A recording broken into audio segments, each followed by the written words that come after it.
Hi viewers, எல்லோருக்கும் வணக்கம். இன்னைக்கு பாண்டியன் ஸ்டோர் தொடர்கதையில் குமரவேலுக்கு கல்யாண கதையை பற்றி பேசுகிறாங்க. அவங்க மூணாவது சித்தி ஏன் அவளுடைய அத்தை பொண்ணு இருக்கும்போது அவளையே கேட்டு கல்யாணம் பண்ணா அண்ணன், அவள் தான் ஏற்கனவே இந்த வீட்டில் ஒரு வருஷம் மனைவியாக வாழ்ந்திருக்காள்ல, அவளை கேட்டு கல்யாணம் பண்ணுறதுல என்ன இருக்குது அப்படின்றாங்க. உடனே குமரவேலுடைய அப்பா சக்திவேலு, யாரு அவன் வீட்லையா போய் என்னை போய் பொண்ணு கேட்க சொல்கிற, ஓடி போன ஓடுகாலி வீட்டில் அந்த பொண்ணெல்லாம் தேவையில்லை, என் பிள்ளைக்கு வேற ஒரு பெரிய இடமா பார்த்து எங்கள் அண்ணன் கல்யாணம் பண்ணி வைப்பாரு அப்படின்னு சொல்லிட்டு சொல்கிறாரு. உடனே அவங்க அண்ணி சொல்கிறாங்க, யாருன்னா சக்திவேலோடைய அண்ணி சொல்கிறாங்க, ஆமாம் எங்கள் வீட்டு பையனுக்கு அவங்க வீட்டில் போயிட்டு பொண்ணு கேட்குறோம் நாங்கள். ஏன்னா உங்கள் வீட்டு பொண்ணுங்களை எல்லாரையும் என் பையன் கடத்தினவன், அதுவும் இல்லாமல் உன் பொண்ணு வாழ்க்கையை கல்யாணம் பண்ணி அழிச்சவன், உன் புள்ள மேலேயே கொலைப்பழி போட்டவன் என் பையன், அதனால் அவனுக்கு உங்கள் வீட்டு பொண்ணை கொடுங்கன்னு கேட்குறோம்.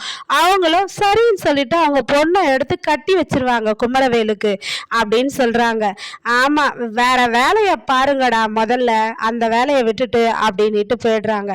அதுக்கப்புறம் சரவணன், செந்தில், கதிர், பழனிவேல் இவங்க 4 பேரும் சேர்ந்து செந்தில் வீட்டுக்கு போகிறாங்க. ஏன்னா 4 பேரும் மாமனும் மச்சானுங்களும் சேர்ந்து ஒரு பார்ட்டி டின்னர் கொண்டாடலான்னு போகிறாங்க. ரொம்ப நாள் ஆச்சு சரக்கு அடிச்சு அப்படின்ட்டு. அப்போ பழனிவேல் சொல்கிறாரு, டேய் நான் குடிப்பழக்கத்தையே விட்டுட்டேன்டா, அரை பாட்டில் தாண்டா குடிப்பேன் அப்படின்றாரு. ஏமாமா குடிப்பழக்கத்தை விட்டுட்டியா அதனால சொல்கிறியான்னு கேட்குறாங்க. இல்லைடா, குடிச்சிட்டு இருந்தா உங்கள் அத்தை கிட்ட மாட்டிப்பண்டா, அதிகமாக குடிச்சா அதனால தாண்டா அப்படின்னு சொல்கிறாரு. ஏண்டா கதிர், ராஜு உன்னை திட்டுமா அப்படின்னு சொல்லி கேட்குறாரு கதிரை. கதிர் சொல்கிறாரு, திட்டுவாளா, காதில் ரத்தம் வரா மாதிரி பேசுவா, அவ்வளோதான் தலையே வெடிச்சிரும் அப்படின்னு சொல்கிறாரு கதிர். அப்புறம் செந்தில கேட்குறாங்க, ஏன்னு உன்னை அண்ணி திட்டுவாங்களா குடிச்சா அப்படின்னு சொல்லி கேட்குறாங்க. அப்போ செந்தில் சொல்கிறாரு, அவள் குடிச்சாலாம் திட்ட மாட்டாடா, ஆனால் குடிச்சிட்டு பாட்டில் அங்கங்கே வச்சுட்டாதான் கோவம் திட்டுவா அப்படின்னு சொல்லிட்டு சொல்கிறாங்க. உடனே சரவணனுக்கு மயில் மேலே எண்ணம் போகுது. அவர் மனசு ரொம்ப வருத்தமாக இருக்கிறாரு. அவருக்காக தான் இந்த ட்ரீட்டே கொண்டாடுறாங்க. ஆனால் பழனிவேல் சொல்கிறாரு, டேய் அவங்க ஒய்ஃபுங்களை பற்றி பேசுகிறத நிறுத்துங்கடா, அது இப்போ பாட்டு பாடி ஜாலியாக இருக்கலாம்டா அப்படின்னு சொல்லிட்டு பாட்டு பாடி குதூகலமாக ஜாலியாக என்ஜாய் பண்ணுறாங்கங்க. என்ன பாட்டு தெரியுமா?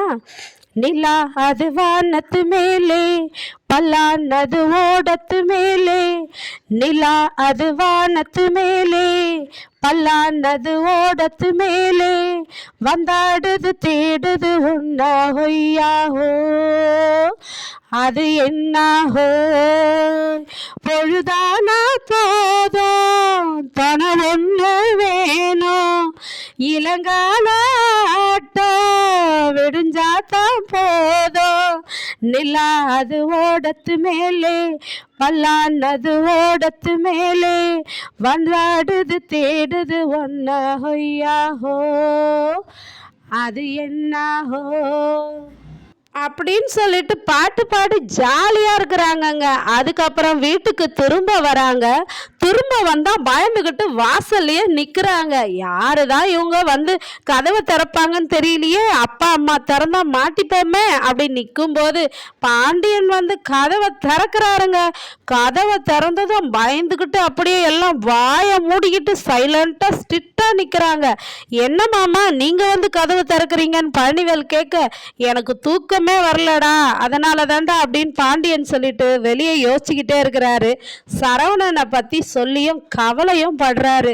ஏண்டா பழனி, சரவணனுக்கு நான் நல்லதே செய்யலையேடா, அவனுடைய சந்தோஷத்துக்கு நான் முட்டுக்கட்டை போட்டு இருந்துட்டேனாடா, இப்போ நான் ஒரு நல்ல அப்பா இல்லை தானடா அப்படின்னு கேட்குறாரு. இல்லை மாமா, உங்களை விட நல்ல அப்பா வேற யாருமே கிடையாது அப்படின்னு சொல்லும்போது சரவணனும் அழுதுகிட்டே படுத்துட்டு இருக்கிறாரு. அப்பா என்னை பத்தி கவலைப்படுறாருன்னு சொல்லிட்டு.